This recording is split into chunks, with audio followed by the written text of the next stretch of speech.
me resultaba imprescindible, una vez que estamos aquí en México, el establecer contacto con algunas de las personas más vinculadas a estos temas, especialistas en parapsicología, especialistas en ovnis, personas que de alguna manera representan lo que se está haciendo, lo que se está investigando hasta este momento en este país.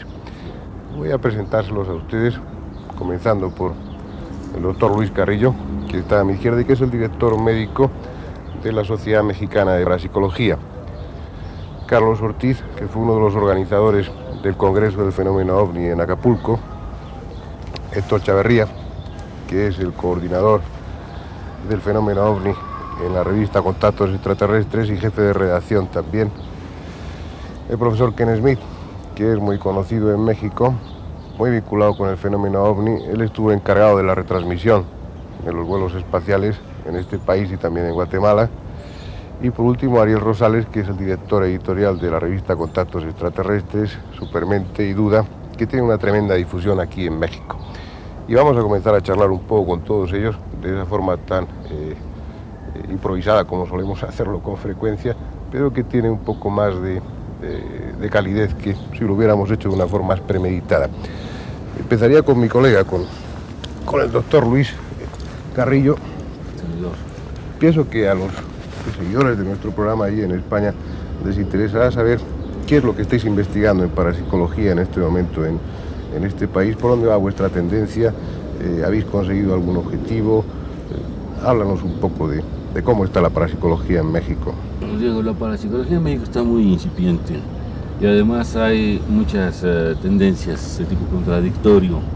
Nosotros en la sociedad pues no tenemos una sociedad para enseñar cosas ni mucho menos a que las gentes puedan llegar a ser dotados en este aspecto, sino una sociedad de investigadores. Y tratamos de investigar la realidad acerca de los fenómenos en parapsicología. Yo, de manera personal, aunque muchos y en TECH se declaró a la parapsicología ciencia, no la considero tal. La considero una rama de la investigación científica. Se confunde ciencia con un objeto de investigación. ¿Dónde incluirías entonces la parapsicología? ¿Dentro de qué ciencia? Bueno, yo soy más partidario de la definición que da el doctor Joseph Berrain, que considera a la parapsicología como una rama de la investigación científica anexa a la psicología, y que estudia los fenómenos físicos y psíquicos. En este momento, ¿qué es lo que estáis investigando con más interés, no? Bueno, con más interés estamos investigando, son varias cosas. Primero, el fenómeno de curación paranormal, que nos parece muy interesante, sin llegar al grado de la charlatanería destructiva que encontramos en ciertos curanderos, sobre todo brasileños, que usan tijeras y cortan. No, eso no. Más bien en el aspecto puramente mental. Tenéis aquí en México muchos sanadores, muchos curanderos que actúen de esta manera. Pues yo creo que en México se encuentra en abundancia, sobre todo por ciertas costumbres prehispánicas que han quedado todavía, en las que hay muchos curanderos de ese tipo y los estamos investigando. Y también, aunque no se considera muy ortodoxa la investigación, estamos haciendo pruebas con la fotografía Kirlian. La energía que en ella se desprende y las formas como se manifiestan nos están llevando a hacer diagnósticos médicos prematuros antes de que se puedan saber con manifestaciones clínicas. Eso que lo diga un médico como tú, un cirujano, es importante. Pienso que hay que tenerlo en cuenta. ¿Realmente es efectivo? ¿Realmente puede servir Se está dando cuenta la fotografía Kirlian para eso? En algunas enfermedades, tanto físicas como psíquicas. Por ejemplo, la esquizofrenia se puede diagnosticar fácilmente. Antes de que aparezca un brote esquizofrénico. Antes de que aparezca el brote y antes de que dé una sintomatología clara, no por las formaciones de las emanaciones de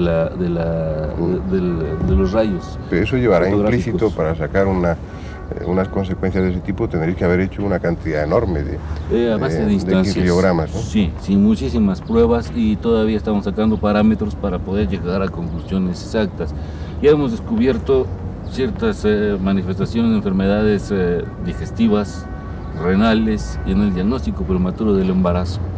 Es muy clara lástima que no traigo aquí, fue tan precipitado esto que no traigo algunas pruebas que pudiera enseñar, pero es muy clara la cosa del diagnóstico prematuro del embarazo por medio de la fotografía Kirlian.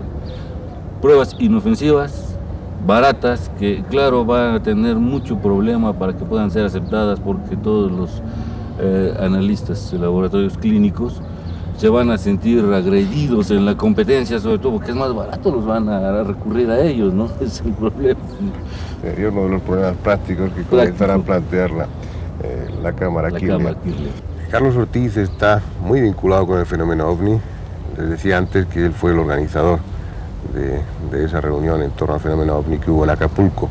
Pero en este país, dentro de los ufólogos, es probablemente el que más sabe del tema de los contactados. Ese tema que suele poner los pelos de punta a los ufólogos ortodoxos porque no hay por dónde cogerlo. Es un fenómeno, como comentábamos antes de iniciar este programa, esencialmente subjetivo y por lo tanto imposible de trasladar a una computadora e imposible por tanto obtener unos datos, unos parámetros que sean fiables. ¿Cómo está el fenómeno de los contactados aquí, Carlos? ¿Hay tantos contactados como se piensa en España que hay aquí en México o no? ¿O son menos? Pues sí, son bastantes, aunque hay que tomar en cuenta principalmente aquellos que están creando cierta repercusión social, ¿no? Mi interés está en estudiar los contactos que han formado un tipo de escuelas iniciáticas con informaciones que ellos aseguran recibir de seres de otros planetas. Este tipo de escuelas reúnen a cientos de personas que reciben una información que desde el punto de vista de la investigación que hemos hecho del contacto, pues no es posible que provenga de él. O sea, yo estudié al fenómeno de contacto como consecuencia de mis estudios en parapsicología y me di cuenta que eran personas que estaban transmitiendo lo que llamamos una información de origen paranormal. O sea, no es compatible con la inteligencia y la capacidad de la persona. Ahora, ellos alegan que esa información se los dan seres de otros planetas y que además viven una serie de experiencias, que puede ser viajes en aves y incluso hasta los planetas de estos Pero hay coincidencias, Carlos, en los contactados que tú has estudiado. Hay un denominador común, hay una coincidencia, algo que permita pensar que no son fenómenos aislados, sino que en el fondo obedecen algún tipo de plan, ¿no? Que hay patrones, sí. Hay patrones en todos los contactos.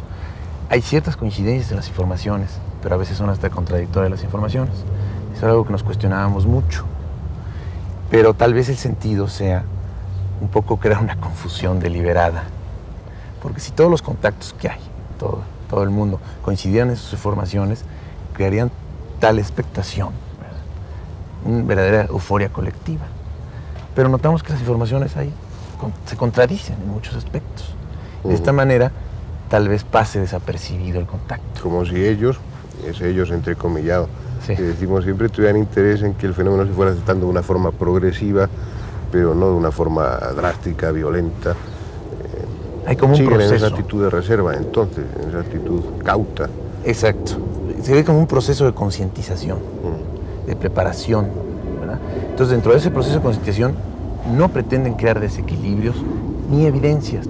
Pues una de las características típicas de todo el fenómeno OVNI es la no obviedad, ¿verdad?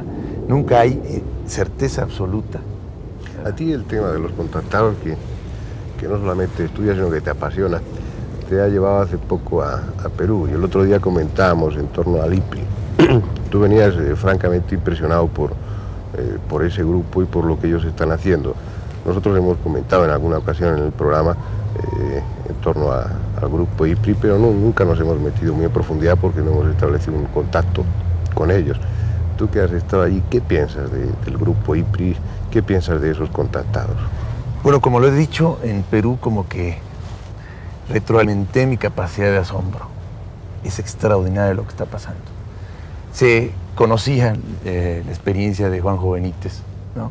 Que tuvo una cita, que le hicieron una cita a los contactos, sí, con un ovni, ¿no? En el programa. Pero yo no creí que llegara al grado en que está actualmente Perú. Las citas se hacen constantemente, y no solo a una persona, sino a grupos de personas. Pueden ir 50 personas a un determinado lugar, y a la hora, fecha, aparece no solo un ovnis, no solo uno, sino grupos de ovnis. Les hacen auténticas exhibiciones, ¿no? O sea, ahí es lo más común dentro de los grupos de contactados y los discípulos de los contactados. Como que los llevan a preparar a sus discípulos allá al desierto, ¿no? Y allí establecen las comunicaciones con los ovnis. Llegan a grado de que les hacen señales con lámparas y los ovnis les contestan. Les aparecen formaciones de ovnis. ¿Tú en el tiempo que has estado allí has asistido a alguna de esas reuniones? ¿Has tenido algún contacto o no? No, realmente me llevaron a los lugares, ¿verdad?, donde se establecen los contactos y no pude ver los ovnis, no tuve suerte. Pero sí pude entrevistar a cientos de gentes. Lo importante en esto es que son por grupos, las experiencias son grupales. Entonces ahí hay más elementos para aceptar la validez de la experiencia, ¿no? Y eso está ocurriendo muy por debajo del agua. O sea, son avistamientos, digamos, particulares para los grupos de personas que están entre los contactados. Oye, para terminar, Carlos, ¿tú cuál crees que es la razón de esos contactos? ¿Se puede hablar realmente de una especie de salvadores de la humanidad que están presintiendo también un final más o menos próximo y que van a rescatar gente, como se plantean los de Operación Rama y otros grupos? ¿O se trata simplemente de establecer un contacto y que el humano vaya tomando conciencia de la existencia de ellos, entre comillas? Yo pienso en un plan de concientización que no solo está enfocado a que tomen conciencia de que hay seres en otros planetas, sino que está enfocado a cambiar la mentalidad de las gentes. Entonces, preparan personas a contactos y después a los discípulos de los contactos, ¿verdad?, a que abran su mente a otras posibilidades, a que transformen incluso hasta sus valores, su visión de la vida, y esas gentes vayan difundiendo sus experiencias y lo que está ocurriendo, ¿no? Y así se complementa el fenómeno contacto con el fenómeno ovni dentro de lo que parece ser todo un plan perfectamente bien planeado, trazado. Héctor Chavarría, como les decía antes, es el coordinador del grupo de investigadores de la revista Contactos en torno al fenómeno ovni, y aparte de ser un experto ufólogo, tiene una especie de sorpresa para ustedes ahí en esa carpeta. ¿Por qué no la enseñas, Héctor? Claro, es un pedazo de metal pequeño, en realidad, pero que tiene una gran importancia dentro de la cuestión de investigación ovni aquí en México. Dilo una vez, puede ser ni más ni menos que un trozo de ovni. Esto es un ovni, o lo que queda de un ovni, por lo menos mientras no se demuestre lo contrario. ¿Cómo fueron las circunstancias en que se recogió ese trozo de metal? El 29 de julio de 1977 hubo una mini oleada, una oleada que ha sido la más importante en México en los últimos 5 años. Al mismo tiempo que esto ocurría en la Ciudad de México y que eran filmados los ovnis sobre la ciudad, en la Sierra Norte de Puebla, a unos 300 kilómetros de distancia de la ciudad, se oyó una explosión y este fragmento es uno de los pedazos que se recogieron ahí, después de toda una serie de investigaciones que llevaron 6 meses y más de 13 viajes a la zona. ¿Qué resultados ha traído la investigación de ese trozo de metal? ¿Qué es lo que sabéis en torno a su composición y demás? Bueno, mira, en cuanto a la composición del metal, es un metal en estado muy puro, con un alto contenido de silicio, que los metalurgistas consideraron, te cito las palabras textuales, un metal raro para un uso raro, sin especificar. Nosotros tratamos de identificarlo, de que esto fuera identificado, y hasta la fecha permanece permanecemos sin saber qué es. Se habló mucho de que podía ser parte de un satélite, de un cohete, de muchas cosas, pero no se ha podido demostrar que lo sea.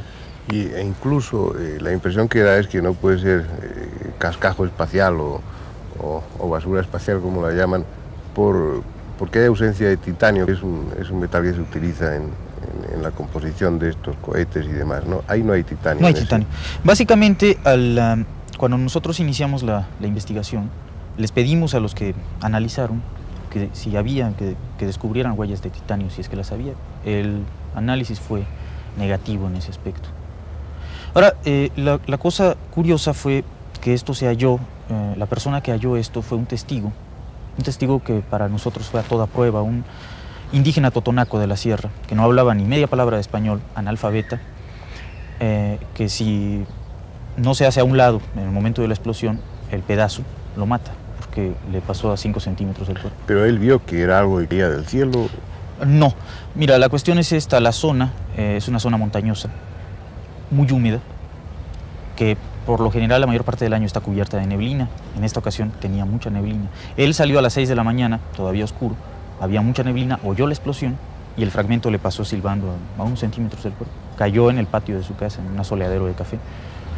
Bueno, pues para aumentar un poco más la confusión en torno a ese trozo de ovni, imagino que no vais a tener más remedio que darnos un trocito de él. Nosotros Claro. también en España vamos a intentar investigar dentro de nuestros límites y la información que obtengamos os la pasaremos y ojalá comprobemos de una vez por todas que efectivamente es un ovni. Pues para nosotros sería un verdadero placer, ¿no? Y se los vamos a dar un pedazo. Ken Smith estuvo a cargo de las transmisiones aquí en México y en Guatemala, como decíamos al principio, de gran parte de los vuelos espaciales, hasta hace poco tiempo, hasta hace pocos años. Y hay una pregunta, te decía antes en broma que no te la habrían hecho nunca, pero se la estarán haciendo también nuestros espectadores. Al estar dentro de esas transmisiones, al estar recibiendo esa comunicación, seguro que hubo cosas que no trascendieron, que no llegaron al público. Hubo parte de esas conversaciones de los astronautas con los centros de control que no llegaron después a la prensa. Se habló en algún momento de los ovnis, los astronautas han visto, al menos en los que tú has tenido contacto, han visto ovnis, han visto cosas extrañas. Pues mira, extrañamente a los astronautas que he conocido, los he conocido a todos en México, porque cuando empezaron las transmisiones de los vuelos Apolo y me tocó transmitir desde el Apolo 8 hasta el 17, nosotros íbamos a documentarnos a Houston y hacer las transmisiones desde Houston, no dentro de la NASA, sino nos instalábamos en un motel, al igual que la NBC, que está enfrente a NASA, en Clear Lake City. Entonces nunca pudimos conocer a ningún astronauta más que a Eugene Cernan, que se estaba cortando el pelo en una ocasión en la barbería del motel donde estábamos. Así que mi contacto con los astronautas ha sido siempre en México. Después del Apolo 8, el señor presidente en aquel tiempo, el licenciado Gustavo Díaz Ordaz, ya fallecido, les hizo una gran comida en el castillo de Chapultepec y pude conocer a Armstrong, a Collins y a Aldrin. En Acapulco conocí también a 2 o 3 más, entre ellos a Young, me parece que no recuerdo precisamente el nombre. Estuvieron ellos más bien relacionados con el programa Space Lab, pero nunca tuvimos ocasión en Houston de comentar con ellos. Lógicamente les he hecho preguntas a los que sí he conocido relativo a los ovnis y todos lo han negado siempre. Carr se llamaba el que olvidaba yo de momento, y él nos dijo que en una ocasión sí les llamó mucho la atención que un rayo de luz intermitente pegaba sobre la nave del Space Lab, pero que después de investigar y cambiar la posición, porque reportaron a la NASA el suceso, cambiaron la posición de su nave y pudieron darse cuenta que era un pedazo de un cohete Saturno que estaba girando en el aire y captaba los rayos del sol y los reflejaba precisamente donde ellos estaban. En cuanto a la una experiencia que yo he tenido fue durante la transmisión del vuelo de Apolo 11. Aldrin y Armstrong se encontraban ya sobre la Luna, Collins estaba girando alrededor de la misma, y hubo un momento en que ellos estaban perfectamente conscientes de que había transmisión a todo el mundo porque tenían horarios, había transmisiones particulares o especiales para Houston que no salían al público y las otras que sí. Y durante una de esas transmisiones programadas, sabiendo Collins que lo estaban escuchando en casi todo el mundo, de repente gritó y dijo una palabra que jamás podría pasar por radio, ¿no? Más o menos traducida sería hijo de mala madre, ¿no? Pero con gran violencia le exclamó. Y inmediatamente se cortó la transmisión. Yo estaba escuchando, yo hablo inglés perfectamente, viví en Nueva York 20 años, soy mitad americano, mitad mexicano, y mi función era traducir los comentarios que escuchábamos nosotros de los comentaristas americanos o de los funcionarios de la NASA.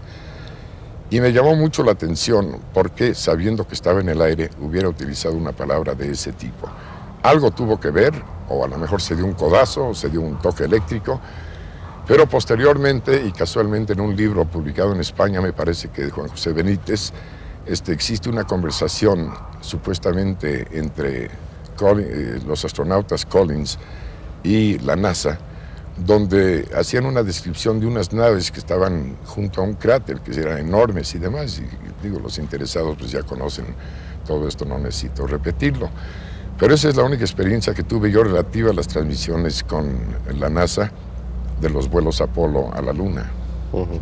Entonces acá te has ido vinculando cada vez más con el fenómeno OVNI. Pues sí, a mí me ha interesado mucho desde que empezó una oleada por ahí a principios de los 60, me parece, aquí en México, que incluso llegaron a anunciar un gran desfile a lo largo del Paseo de la Reforma y que fue una tomada de pelo, ¿no? Pero sí hubo avistamientos. Fue uno de noche en que vieron formaciones de ovnis típicas en forma de delta o triangulares y sonó mucho el caso aquí en México. Mi interés, pues aunque jamás, te confieso que yo nunca he tenido la fortuna de ver un ovni, está basada en comentarios de gentes como Von Braun, que dicen que viviendo en un universo del tamaño que no lo conocemos, es tonto pensar que somos los únicos seres vivientes, ¿no?, en el planeta Tierra. También conozco íntimamente al gran investigador Alan Hynek, quien fue contratado por la Fuerza Aérea de los Estados Unidos a principios del fenómeno para investigar y que no creía absolutamente en nada y acabó por convencerse. Entonces, como dice Hynek, sabemos que existen, pero lo que no sabemos es qué quieren, de dónde vienen o por qué están viniendo a la Tierra, ¿no? Pero es una cosa que a mí siempre me ha interesado muchísimo porque creo que somos un pequeño granito de arena en el universo para pensar que somos exclusivos e únicos. Ariel Rosales es de alguna manera el portavoz de estos temas de cara a la opinión pública. Él está dirigiendo 3 importantes revistas de una enorme difusión aquí en México. En México y en España, puesto de Contactos Extraterrestres y Supermente también se están editando desde hace unos meses ahí.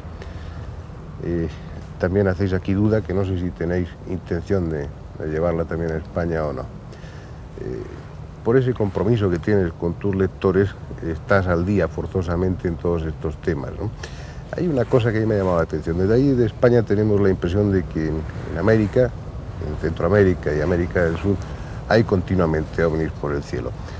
En los días que llevo aquí, lo que he visto es que en México estáis desde hace una temporada bastantes casos de ovnis. En cambio en España teníamos una oleada cuando hemos salido de allí.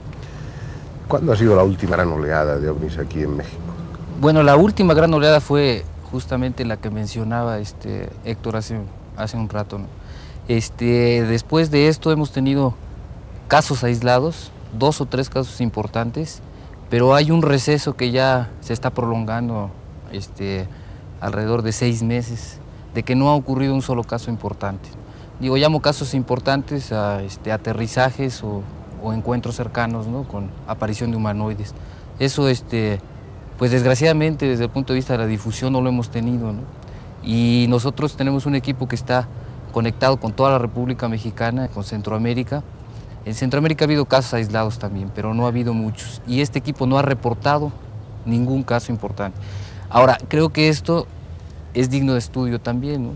Es decir, el que haya un receso tan prolongado, se puede deber a muchas cosas, porque si recordamos la afirmación del doctor Vallée, de que por un caso de ovnis que se reportan, hay 17 casos que no se reportan, ¿no? Por diversas circunstancias, la gente, ya sea por temor al ridículo, por falta de más datos, de apoyo de otras gentes, no reportan sus casos, ¿no? Pensando en esto, pues podríamos suponer que la causa puede ser que no haya habido quien lo reporte por temor, pero de todas maneras está comprobado por experiencia que por lo menos tiene que haber una persona en medio de esas 17 que lo reporten, ¿no? Hay mucha afición a estos temas en este país. Bueno, mira, ahí el tema OVNI es un tema, vamos a decir, agregado, ¿no? En esta última época, a partir de 62, que era lo que mencionaba Ken Smith, fue en 62 la gran oleada, que llegó a niveles así de histeria colectiva. A partir de eso hubo ya interés en México por el fenómeno OVNI, pero no había un interés antes. sino en relación a esta preocupación constante que hay en México por las cuestiones mágicas, ¿no? Es decir, los ovnis están asociados básicamente a creencias mágicas, ¿no? Hay una creencia que es muy importante, que Salvador Freixedo la ha estudiado a la luz de los ovnis aquí en México y está preparando un larguísimo trabajo sobre esto, que es la creencia en seres, vamos a decir, hechiceros y brujas que se convierten en bolas de fuego. Entonces hay una serie de reportes de bolas de fuego que la mayoría del pueblo asocia con hechiceros y brujas, que Freixedo ha estudiado y ha encontrado que estos seres que viajan en forma de bolas, según las creencias de la gente, de bolas de fuego, se materializan después en seres humanos, pero con características negativas, ¿no? Hechiceros y brujas con características negativas. Todo esto creo que está dentro de la órbita del fenómeno ovni, considerado como un hecho mágico, ¿no? Ariel, hay otro tema que no vamos a podernos ocupar de él en este viaje. Espero que eso sirva de pretexto para que volvamos, por la falta de tiempo, que es el de los curanderos. Desde un punto de vista de lo paranormal, en un país como este, y por lo que comentábamos antes, hay una gran tradición a nivel de curanderismo, como la hay también en España. Pero me imagino que aquí tiene unas connotaciones específicas y diferentes a las de nuestros curanderos. ¿Cómo está ese tema? Me han hablado de algunos curanderos muy famosos, muy conocidos, 2 o 3 mujeres a las que acude incluso la alta sociedad en más de una ocasión, como sucede allí también. Hay una de ellas que me interesa mucho. Me comentabas tú antes de Pachita. ¿Por qué no nos cuentas un poco qué es lo que hace esta mujer y cómo lo hace? Bueno, mira, relativo al tema de Pachita, nosotros teníamos prohibido hablar de este tema, prohibido por ella. Nosotros estuvimos muy cerca de ella. Al decir nosotros, hablo de la gente que investiga aquí, las cuestiones paranormales para las revistas. Ella llegó a un trato con nosotros de permitirnos observar sus experiencias. Sé que hay Carlos Ortiz, el doctor Carrillo, Ken Smith, que también han presenciado sus experiencias, pero no divulgarlas a través de las revistas, porque pues desgraciadamente aquí en México el curanderismo, no sé bien en España, pero el curanderismo es ilegal, ¿no? Entonces ella tuvo muchos problemas por la cuestión de las curaciones, es más, llegó a estar en la cárcel varias veces. Entonces nosotros pudimos asistir a sus experiencias, pero con esta condición. Ella decía que a partir de que muriera podíamos empezar a divulgarlo. Ella murió hace 4 meses más o menos, 4 o 5 meses.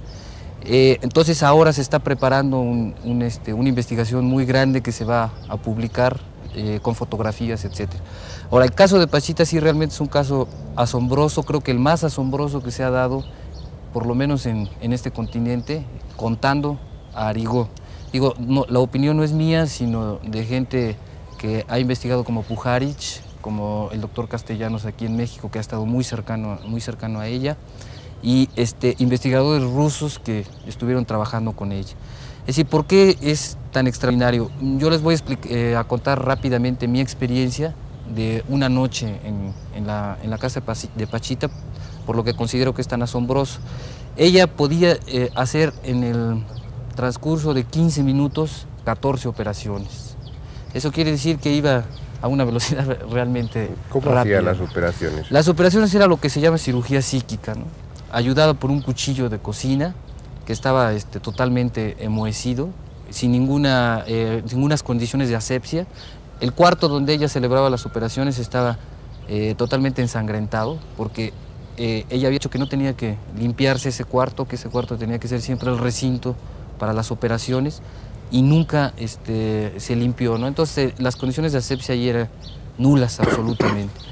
El cuchillo lo introducía ella siempre en el cuerpo del paciente, es decir, siempre curaba haciendo una incisión bastante grande. En el caso de operaciones, por ejemplo, el estómago, era muy interesante ver cómo ella introducía el cuchillo y salía la sangre, pero de manera muy lenta, de tal forma que se hacía un pequeño charco donde ella introducía sus manos y sacaba órganos. Digo, esto que lo estoy diciendo así puede parecer pues realmente una locura, pero hay fotografías, hay toda una serie de testimonios, y sobre todo, lo más importante no era el hecho de que metiera el cuchillo o sacara los órganos y ya, no era una exhibición, sino la curación, ¿no? Es decir, hay casos seguidos de curaciones realmente extraordinarias en el transcurso de un año, ¿no? Curaciones completas de cáncer, de cuestiones de desprendimiento de la columna vertebral, todo este tipo de cosas, ¿no? Bueno, yo creo que tenemos que dejar ya esta entrevista, esta conversación, y pienso que hay muchos temas, muchísimos, que han quedado ahí en cartera, pero de lo que se trataba era de tomar contacto con los investigadores de estas cuestiones en México, que nos llevan ventaja porque llevan muchos años investigando. De alguna manera pienso que hay un ambiente, o que ha habido un ambiente más propicio del que teníamos nosotros allí, y que pienso que a lo largo del tiempo esta relación inicial nos va a servir para poder contarles a ustedes qué es lo que se está haciendo, lo que vaya siendo actualidad. Yo me comprometo y les hago comprometerse a ellos en este sentido, para que reciban ustedes una información lo más puntual posible de lo que está sucediendo en México a nivel de ufología, a nivel de parapsicología, a nivel de ocultismo, a nivel de esos temas que, como ustedes han visto, ocupan la atención de la gente, no solamente en España, sino en todo el mundo. Y nada más.